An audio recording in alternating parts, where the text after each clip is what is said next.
Hello everyone, welcome to English world Shrivastava classes. और आज का हमारा टॉपिक होगा subject plus B used to plus V4। Well, but before this I have written something, you can see. इससे पहले मैंने कुछ लिखा है, that is a subject plus used to plus V1। Actually before this class I explain, मैंने आपको बताया था कि what is the use of subject plus used to plus V1, but now there is something different. और आज मैंने क्या लिखा, subject plus B used to plus V4। Generally मैं आपको हमेशा ये बात बताता हूं कि in most of the cases after to there would be V1, but now here what, after to there is a V4। तो now there is a difference here. अब अगर मैं इसकी बात करूं, एक्चुअली मैंने आपको पहले बता चुका है, फिर भी मैं आपको थोड़ा बता दूं कि मैंने बताया था कि भाई यूज्ड टू का मतलब क्या होता है। Used to shows your past habit. Used to क्या आपके पास्ट हैबिट को शो करता है। मैं झारखंड में रहा करता था, मेरे पास एक साइकिल हुआ करता था, मैं स्कूल जाया करता था, मैं स्कूल में पढ़ा करता था। अगर मैं पास्ट हैबिट के बारे में मैं अगर बात करूं तो that's a use of subject plus used to plus V1। But now here is what, subject plus B used to and V4। हाँ, अगर मैं मीनिंग की बात करूं ना, look here what is that. अब मैं इससे पहले मैं थोड़ा स्ट्रक्चर के बारे में बात कर लूं। मैंने यहाँ पर actually have written 6 structures here. मैंने यहाँ 6 स्ट्रक्चर लिखा है।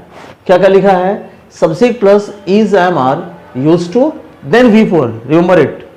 Then subject plus was were plus used to V4। Subject plus L B, L means I've told, will or shall। subject plus LB used to then V4। then subject plus has or have been used to plus V4। subject plus had been used to V4। then subject plus be used to, and now there is no verb, there is object here।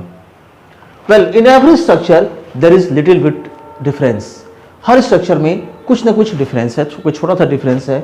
आज हम जानने की कोशिश करेंगे what's the difference here, यहाँ difference है क्या। तो चलिए मैं बताऊं, subject plus B used to plus V4 means what. It means जैसा अगर देखिएगा यहां पर क्या है ना, there is no B, it means there is no is am are और was were, there is nothing here ना। There is no V1 V4 here, there is V1। It means मैं किया करता था।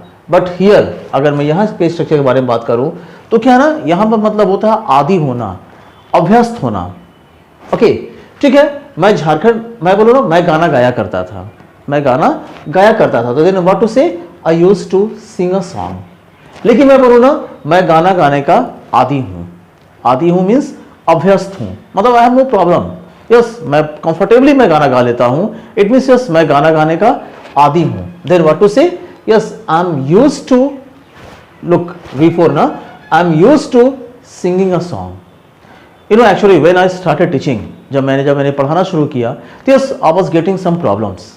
Actually once I was called on the stage to say something and I got much problem over there because at that time I was not in the habit of speaking means on the stage, but now I have no problem। लेकिन अब क्या ना, मेरे को कोई problem नहीं होती है। क्यों नहीं होती है, because I am used to teaching, I am used to facing new faces, I am used to speaking in front of camera, I am used to speaking on the stage। it means क्या ना भाई, मेरे को ऐसे करने की मैं ऐसा करने का आदी हूं। बताया ना मैंने, आदी होना मतलब अभ्यस्त होना। ओके, अभ्यस्त होना means yes I feel comfortable in this work. जहां भी कोई ऐसा वर्क जिसमें आप बिल्कुल कंफर्टेबल फील करते हैं, ओके आप उस काम को फ्लुएंटली कर लेते हैं, तो then this structure can be used. What to say once again, yes I am used to, okay I am used to singing a song. He is, अब suppose there is a boy, okay now अब क्या है ना, वो computer बहुत अच्छा काम करता है, ही हैज नो प्रॉब्लम।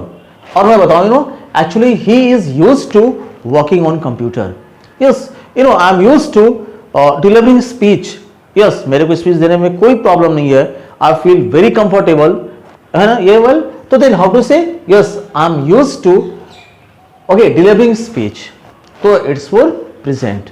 फिर अब जैसे पास्ट के बारे में बात करेंगे, ओके तो then what, there would be subject plus was were used to plus V4।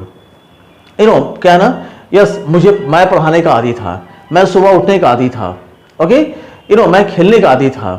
तो देन हाउ टू से, अगर मैं बोलूँ ना मैं क्रिकेट खेलने का आदी था, yes I was used to playing cricket. Okay मैं खाना खाने का मैं खाना बनाने का आदी था, yes I was use to cooking food. Okay, मैं पढ़ाने का आदी था, I was use to teaching. मैं मैथ्स पढ़ाने का आदी था, I was use to teaching maths. Well चलिए, तो this is present, this is past. और अगर मैं फ्यूचर के बारे में बात करूं, जस्ट सपोज मैंने बोला ना, ओके मैंने बोला कि यार just try to come in the morning. Suppose ना the time of my batch is in the morning 6 o'clock, but due to any reason I had to change my time. मेरे को क्या ना टाइम चेंज करना पड़ा, और मैंने अपने छात्रों को बोला कि चलो भाई कल से क्या है ना तुम्हें सुबह 4 बजे आना है। अब someone told no sir I am not able to come at 4 o'clock। मैंने बोला भाई क्यों, आप क्यों नहीं आओगे सुबह 4 बजे? Sir actually I am not sir I am not use to waking up early in the morning. Sir मुझे सुबह उठने की मैं आदी नहीं हूँ। मैंने बोला यार जस्ट ट्राई टू कम। चलिए हो सकता है कि आपको 1 दिन 2 दिन 3 दिन 4 दिन प्रॉब्लम होगा, but I think very soon you will be use to getting up early in the morning. क्या है ना, आप सुबह उठने के आदी हो जाओगे, अभ्यस्त हो जाओगे, आप बिल्कुल उसमें कंफर्टेबल फील करोगे। It's my work in my class, whenever just I provide my off class, I call my students here in place of mine. मैं यहाँ लड़कों को बुलाता हूँ, मैं उनको बोलता हूँ चलो भाई आप यहाँ कुछ बोलो। चलो हो सकता है कि उनको कुछ प्रॉब्लम होगा, 1 दिन 2 दिन प्रॉब्लम होगा, बट आई नो, मुझे पता है बहुत जल्द क्या होंगे ना, yes they will be use to speaking from here, they will be use to replying the guys, they will be use to facing new faces. तो like this, present, past, future. फिर मैंने कुछ लिखा है ना, सब्जेक्ट प्लस हैज और have been used to plus before means what, as, जैसा कि आपने परफेक्ट प्रेजेंट परफेक्ट देखा है ना, इन द सेम वे, मतलब मैं ऐसा करने का आदी हो चुका हूं। क्योंकि परफेक्ट में क्या होता है ना, आपने देखा होगा हैज और have plus V3। In the same way क्या ना, सब्जेक्ट प्लस हैज और have been then used to plus before means what, मैं आदी हो चुका हूं। ओके यस, मैं पढ़ाने का आदी हो चुका हूं। मैं आदी हूं तो मैं इज़ामार, आदी था वाज वर, आदी हो जाऊंगा एल बी यूज्ड टू ना, और मैं आदी हो चुका हूं। यस, मैं गाना गाने का आदी हो चुका हूं यार, yes I have been used to singing a song. मैं क्रिकेट खेलने का आदी हो चुका हूं, yes I have been used to playing cricket. Okay, मैं पढ़ाने का आदी हो चुका हूं, yes I have been used to teaching. मैं साइकिल चलाने का आदी हो चुका हूं, yes I have been used to riding bicycle. Okay, now next मैं थोड़ा सा आगे बढ़ जाऊं, प्रेजेंट के बारे में, मैं पास्ट के बारे में बात करूं, वह आदी हो चुका था और मैं आदी हो चुका था। मैं पास्ट की बात कर रहा हूं। ओके, मैं बोलूं ना, देखिए ना, वह देयर आर मेनी वर्ब्स। अब आप जस्ट थिंक कौन सा वर्ब, ठीक है, आपने बोला ना वह गांव में रहने की आदी हो चुकी थी। Okay, so what to say, she had been used to living in village. Okay, what you call, वह बर्तन धोने की आदी हो चुकी थी, तो she had been used to washing dishes. Okay, तो like this, is am are, was were, will be, has और have, had been, then used to plus V four. हाँ, आगे मैंने कुछ लिखा है ना, subject plus B used to object here. भाई ऑब्जेक्ट अब यहाँ पर कैसे, ठीक है, अब क्या ना, now here that's the environment of English here, whatever I am providing. Of course in every class I try to provide the environment of English. Okay, because yes, लेकिन अगर मैं बोलूँ ना तो क्या मीन्स मैं ऐसे environment का आदी हो चुका हूँ, मेरे कोई प्रॉब्लम नहीं होता भाई, मैं ऐसे environment का आदी हो चुका हूँ।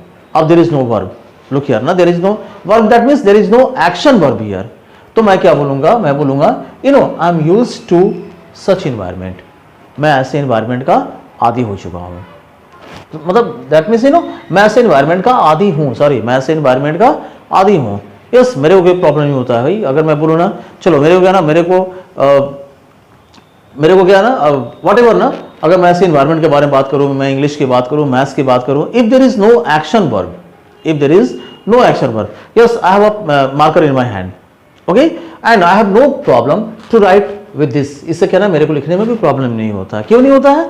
Because I am used to this pen, this marker, मैं इस मार्कर का आदी हूँ। ओके, मैं चाय का आदी हूं, मीन्स लाइक दिस। तो वॉट एवर, रिमेंबर इट ना, if there is no verb, if there is coming as object, तो that structure subject plus is am are used to and then object. I hope इसमें आपको कोई प्रॉब्लम नहीं होना चाहिए। Make many sentences, आप क्या करते हैं ना, बहुत सारा सेंटेंसेस से बनाइए। Okay, translate yourself, because remember it ना, I am only showing you the way. यहाँ पर मैं क्या कर रहा हूँ, बस मैं आपको एक रास्ता दिखा रहा हूँ, बाकी है जो डेस्टिनेशन होगा should be covered by you, वो क्या होगा, आपके द्वारा कवर किया जाना है। तो चलिए मैंने यहाँ पर 6 स्ट्रक्चर लिखा है। Try to make, if you make at least 10 sentences by each, it means you are able to translate approx 60 sentences and that would be enough। क्योंकि इस क्लास में हम वही सीखते हैं जो हम हिंदी में यूज करते हैं, और जब आप हिंदी यूज करते हो तो इंग्लिश क्यों नहीं। ओके, तो और जब भी आप नेगेटिव बनाओगे तो आप यहाँ नोट लगा दो। Same rule, yes no question कर रहे हो आप हैप्पी वर्ब को पहले कर दो, WH वर्ड बना रहे हो WH वर्ड लगाकर आप ऐसे कर लेते हैं। ओके, तो like this make many sentences, okay, and try to speak. चलिए, while writing, while translating, try to speak, because आप जितना ज़्यादा बोलोगे उतना आपके लिए बेनिफिशियल होगा। ओके, हाँ, one thing, if you have any problem of course you can contact me, you know my contact number. If you have any just if you don't know तो वेल ट्राई टू रिमेंबर, आप याद रखोगे 9934106535, या it's my contact number. Okay, you can call me, you can contact to me, okay, and obviously now you can give your feedback, because I am very eager for your feedback। मैं आपके feedback का मैं बहुत ज़्यादा wait करता हूँ कि भाई आपका what's your feedback about my class, but I hope okay you are going to be benefited a lot. Okay, तो चलिए इस क्लास के साथ मैं इस क्लास को मैं एंड करना चाहूँगा, and once again thanks for watching this video, have a nice day, thank you.